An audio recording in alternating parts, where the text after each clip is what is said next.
شروع اللہ کا نام لے کر جو بڑا مہربان نہایت رحم والا ہے۔ بے شک انسان پر زمانے میں ایک ایسا وقت بھی آ چکا ہے کہ وہ کوئی قابل ذکر چیز نہ تھا۔ ہم نے انسان کو ملے جلے نطفے سے پیدا کیا تاکہ اسے آزمائیں، تو ہم نے اس کو سنتا دیکھتا بنایا، یقیناً ہم ہی نے اسے رستہ بھی دکھا دیا۔ اب خواہ شکر گزار ہو خواہ ناشکرا۔ بے شک ہم نے کافروں کے لیے زنجیریں اور طوق اور دہکتی آگ تیار کر رکھی ہے۔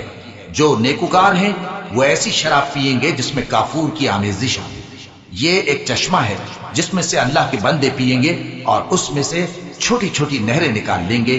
یہ لوگ نظریں پوری کرتے ہیں اور اس دن سے جس کی سختی پھیل رہی ہوگی خوف رکھتے ہیں، اور باوجود کہ ان کو خود کھانے کی چاہت ہوتی ہے مگر فقیروں اور یتیموں اور قیدیوں کو کھلاتے ہیں، اور کہتے ہیں کہ ہم تم کو محض اللہ کی خوشنودی کے لیے کھلاتے ہیں، نہ تم سے بدلہ چاہتے ہیں اور نہ شکر گزاری۔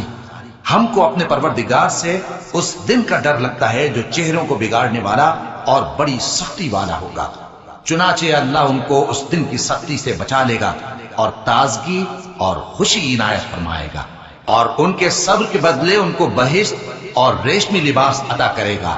اس میں وہ تختوں پر تکیے لگائے بیٹھے ہوں گے، وہاں نہ دھوپ کی حدت دیکھیں گے نہ سردی کی شدت۔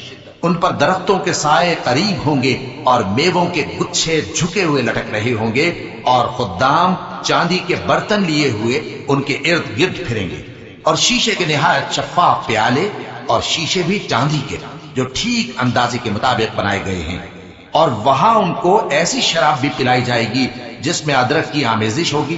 یہ بہشت میں ایک چشمہ ہے جس کا نام سلسبیل ہے، اور ان کے پاس لڑکے آتے جاتے ہوں گے جو ہمیشہ ایک ہی حالت پر رہیں گے۔ جب تم ان پر نگاہ ڈالو تو خیال کرو کہ بکھرے ہوئے موتی ہیں۔ اور بہشت میں جہاں آنکھ اٹھاؤ گے کثرت سے نعمت اور عظیم الشان سلطنت دیکھو گے۔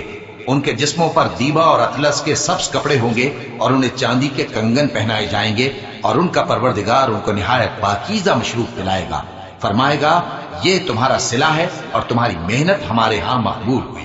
اے نبی صلی اللہ علیہ وآلہ وسلم، ہم نے تم پر قرآن بتدریج نازل کیا ہے، تو اپنے پروردگار کے فیصلے کے لیے انتظار کیے رہو، اور ان لوگوں میں سے کسی بد عمل اور ناشکرے کا کہا نہ ماننا، اور صبح و شام اپنے پروردگار کا نام لیتے رہو، اور رات کو بڑی دیر تک اس کے آگے سجدے کرو اور اس کی پاکی بیان کرتے رہو۔